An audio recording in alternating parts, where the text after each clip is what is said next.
Now we're going to talk a little bit about creativity. What does creativity mean to you, and how can technology actually support creativity in the world as we know it today? So we have Nicolas here from Kraken Online, who's going to start the session and take it away. Thank you. Thank you.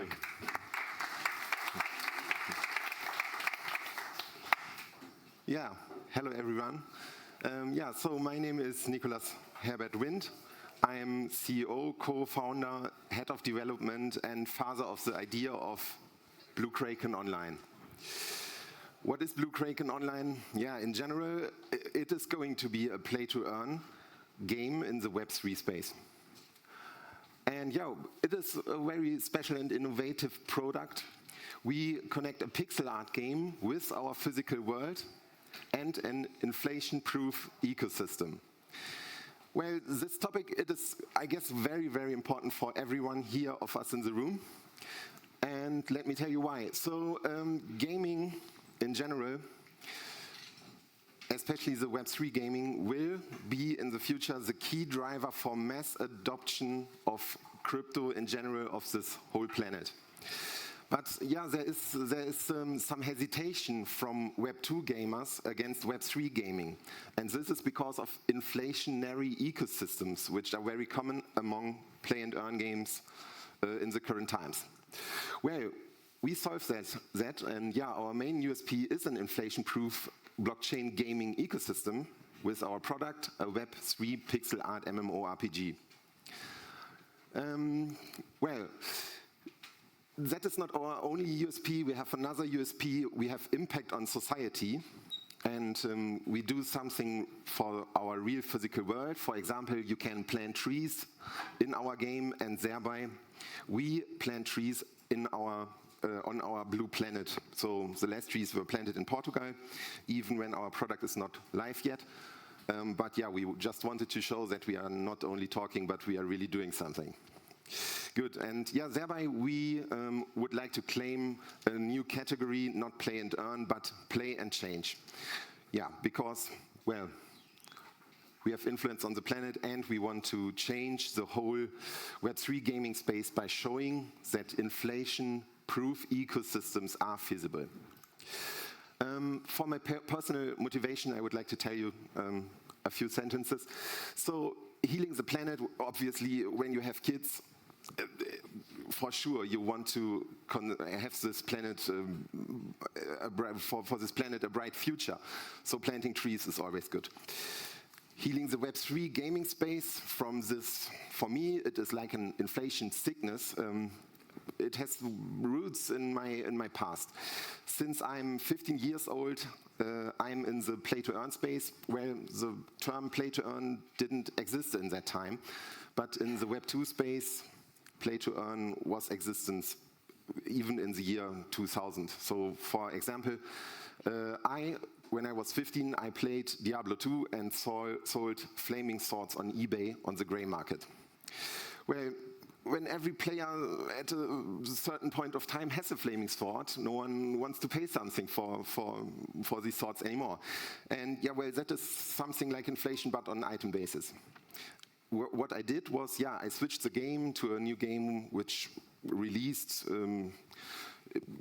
a short moment ago, so the ecosystem is fresh, and I did the same again. I farmed the valuable items, analyzed the game mechanics into the biggest depths I can find to identify the sweet spots on how to get the most valuable items in the ecosystems with the smallest amount of effort.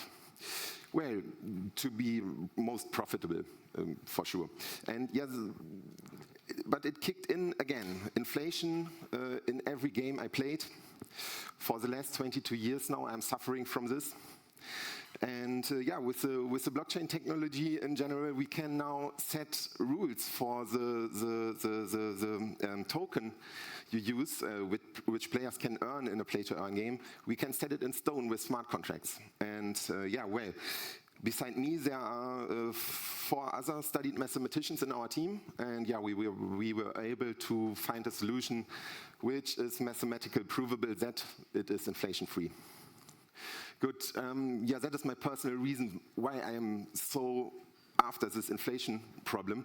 Well, and as I'm for a very long time in crypto right now, I started in 2013. I was not believing in Bitcoin. Initially, I thought it is strange, but I bought some nonetheless, but I sold them, unfortunately, very quickly already again. And yeah, but so I'm still here, and for the Web3 gaming space, I see this to prove that inflation-free ecosystems are feasible. It is super important and can drive some mass adoption. If we go a bit deeper about my own personal motivation, yeah, well, I want to leave a positive footprint on this planet in the long term. And when I think about where is Blue Kraken online in 5 years, what do I wish, what do I desire? So I would like to see in 5 years, well, our game is an RPG game. Not everyone likes RPG games. For an RPG game, our game will be fantastic, as not only I am a hardcore gamer since childhood and playing nearly only RPG games, but several guys from my team as well. Meaning we have a huge expertise in RPG games, hack and slash games, itemization, ecosystems for sure. So the game will be fantastic, but yeah, as I said already, not everyone might like RPG games. So our wish for in 5 years is not that everyone on this planet plays our game, but what I would like to see is that everyone in 5 years remembers that Blue Kraken Online was the ecosystem which opened the doors for inflation-proofness, and I would like to see that many other play-to-earn games will follow our example. So I'm open for helping everyone with this tokenomics. We have some game partners already I spoke with, and yeah, that is a start for a bright future for mass adoption from my point of view. Well, now I next talk a bit about the product, that you can imagine how our game works. It is multidimensional, it has multiple layers. I explain it with some examples, I guess you all know the following ones. Imagine you are in the cinema and you are watching The Matrix. From your seat, you see Neo. Neo is connected to some machines, and then he controls Neo inside the Matrix. Another example is you sit in the cinema and watch Avatar. There you see Jake Sully, and when Jake Sully is connected to the machines, he controls the Naboo. For our game, it works a bit in the same direction, but you have more influence about what is happening. So obviously you are the gamer. In the pixel art world, in the first layer of our game, the first dimension, you control Frank. He lives in a more or less ordinary world.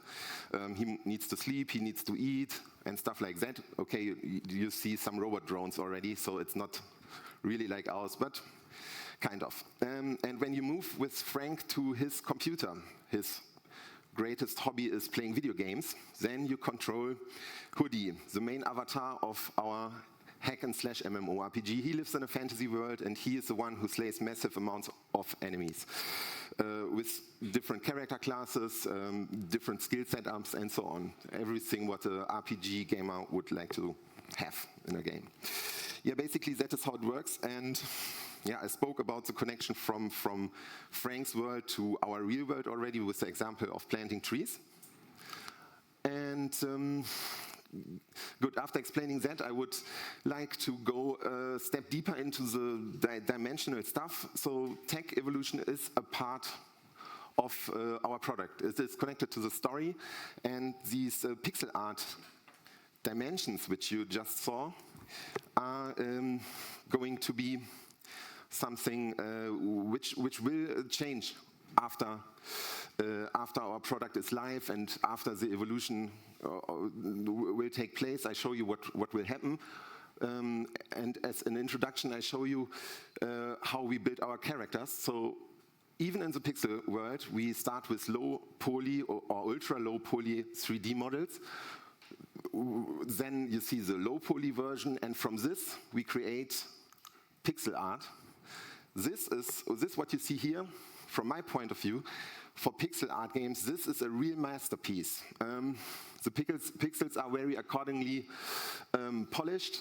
We do it with some techniques. What a student of us, he wrote his bachelor's thesis about Blue Kraken Online, created. It was a pixel shader, and yeah, after this technique has taken place, we have my sister Laura. She is co-founder as well. She has eagle laser eyes for seeing which pixels are wrong, not the right color, if a pixel is too high up or too low down, and well, then something like this comes out.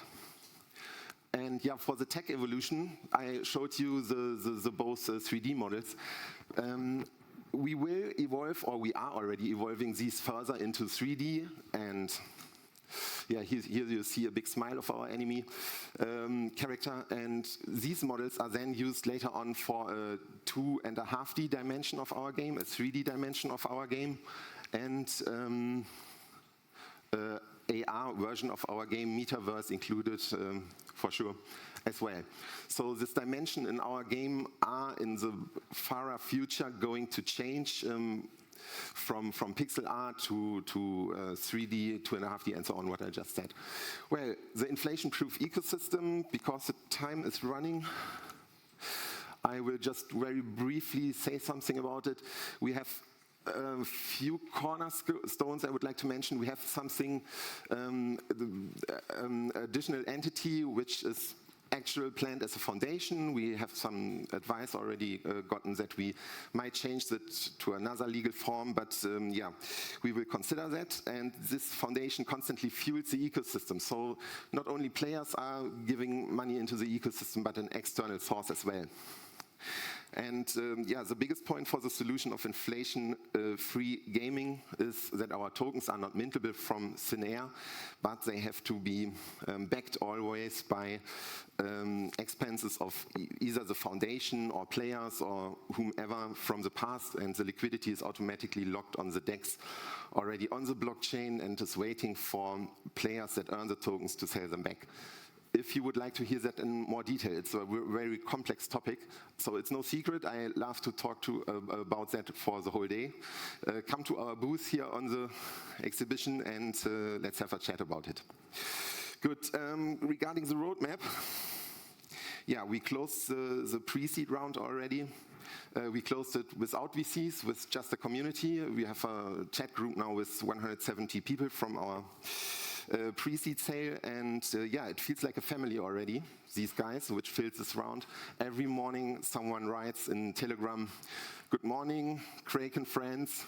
Here are some sunshine emojis," and yeah, it's yeah, grown like a family. And many people of these guys already create fan videos or explanation videos to different stuff in our ecosystem.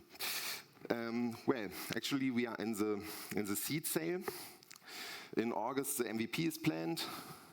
Unfortunately, phase 4, yeah, we will delay that. We heard from 3 different directions after I reached in this pitch deck that we should delay it closer to a bull cycle and so on. But yeah, it will be in 2024 early. Team, you see the 4 founders in the top left. My sister, Christian, over there, is doing the numbers. Markus is a creative guy. He has a big media agency with 15 people in the back, which help us, for example, with our exhibition booths, which do video material and so on for us. Down below, you see 2 of our early advisors. The one is Frank. He worked 25 years at Atari in different very high positions, and Michael, who yeah, worked for different iGaming providers. That's the main thing. We have already 2 advisors here from Zook.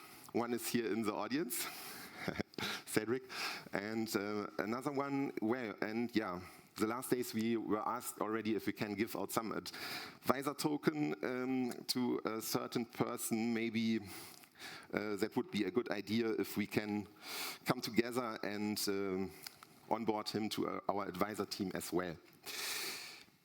Good. Yeah, that will be the last slide.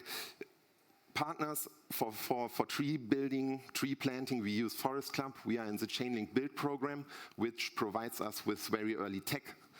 And yeah, it's very important for our on-chain smart contract system for the crafting of the items of our in-game avatar. Legally, we are working with CMS and Unita Finance. Our game nodes are running on AWS.